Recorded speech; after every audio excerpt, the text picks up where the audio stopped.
Hi, I'm Craig Hayes, and I'm here to talk to you today to bring you a little lesson, but also want to bring up some things that Bob mentioned at the end of worship service on Sunday that I'd like just to repeat to make sure everybody hears about them. We've been getting asked questions by some of our members about a couple of items. The first of those is some members have asked about our financial state. So we wanted to assure you that the church is in good financial situation. We have good reserves that we haven't really tapped during this COVID situation, but we do encourage you to continue giving to help to make sure that we're getting what we need to cover the ministries we cover not only here at our congregation, but those throughout the city and our global missions that we support. So please do that because a lot of churches are not able to maintain that help for the different organizations, and we'd like to make sure that we're able to maintain our obligations so those people are not limited as they work for the kingdom. Secondly, some members have asked us about when we're going to have in-person Bible classes. So currently we're shooting to have something around mid-October. Our current plan is to have one adult class, one teen class, one elementary school age class, and one preschool class. But we'll let you know more as we get closer to that time. So for what I want to speak to you today about is about the idea of beauty. There's a lot of anxiety and a lot of anger, a lot of just negativity in the world right now. Negativity that shows up in many forms. And I want us instead to talk about the idea of the things that really surround us and the beauty that God has put here for our benefit. Because, first of all, I believe that admiration for beauty is something ingrained in us by God. Every culture shows an interest in the arts, whether that is poetry, music, sculpture, or painting. We see that in Scripture by the inclusion of the poetry and the songs that are in places like Psalms. God specifically seems to believe that's something that He gave us, a sense of beauty, something that's just not fact. Other things that are there to help us touch a different part of our soul, if you will. And I think the arts are part of how we touch that, a part of the way we see beauty in what's around us. Of course, He also created beauty in nature, everything that surrounds us. We see beauty in nature itself or even in the human form. I mean, let's face it, it's why people are attracted sometimes to other people. People are attracted to their spouse. A lot of times it has to do with the concept of beauty. We're attracted to that. And it's not wrong. In Genesis chapter 1, we see God stating, "It is good," after each stage of creation. God didn't do things just to be mechanically good. I truly think God took pleasure from seeing the beauty of what He had put together. And He wants us to have beauty for that.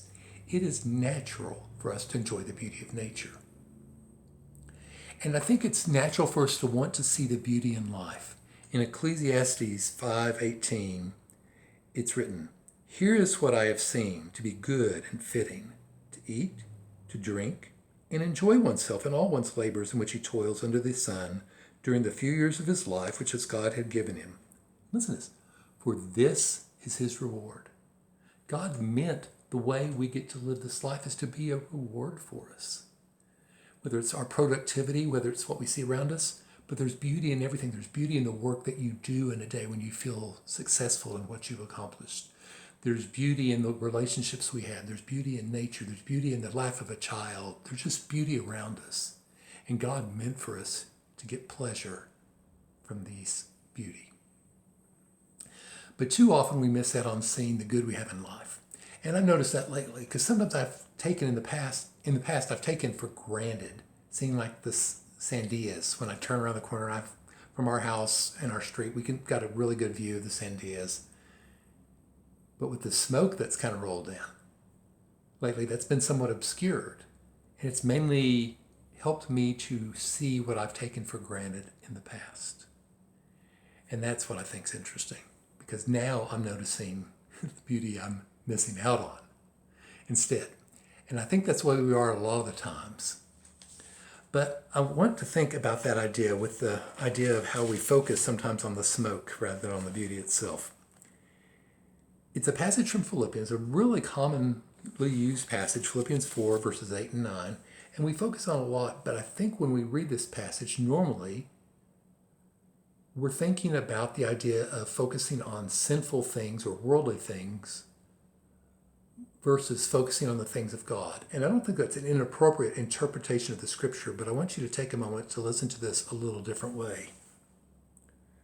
Finally, brethren, whatever is true, whatever is honorable, whatever is right, whatever is pure, listen to this, whatever is lovely, whatever is of good repute, if there is any excellence and anything worthy of praise, let your mind dwell on these things.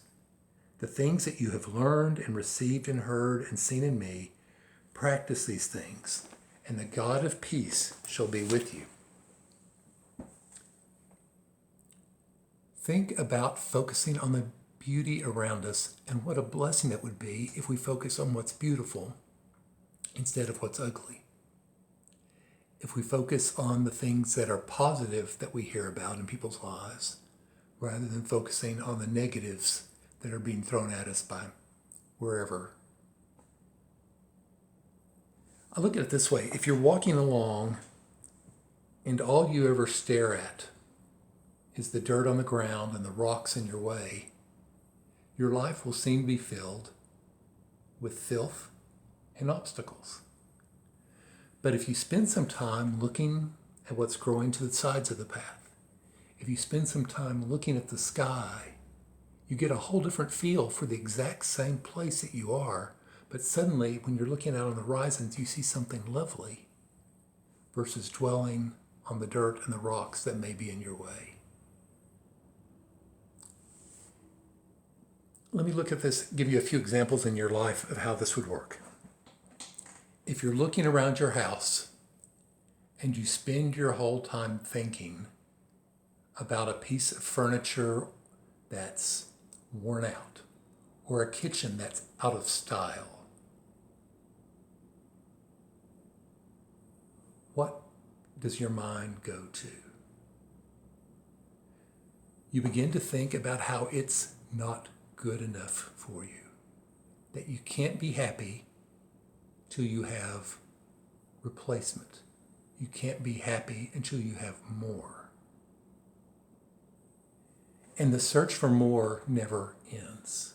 You will never be happy because you will never arrive at the destination in which you can be happy with having the right material things around you. It can happen with cars, whatever. Next, say you're looking at the weaknesses or the irritations or the failings or the quirks of your spouse or other family members or your friends. Maybe I could do a little better. Once we get in that mindset, you're never really happy until you get the replacement. And then the replacement for that. And the replacement for them.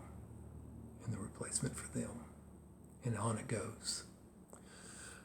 But if we focus on the beauty in creation around us today, in the homes we have today, in the personal relationships with which God has blessed us today,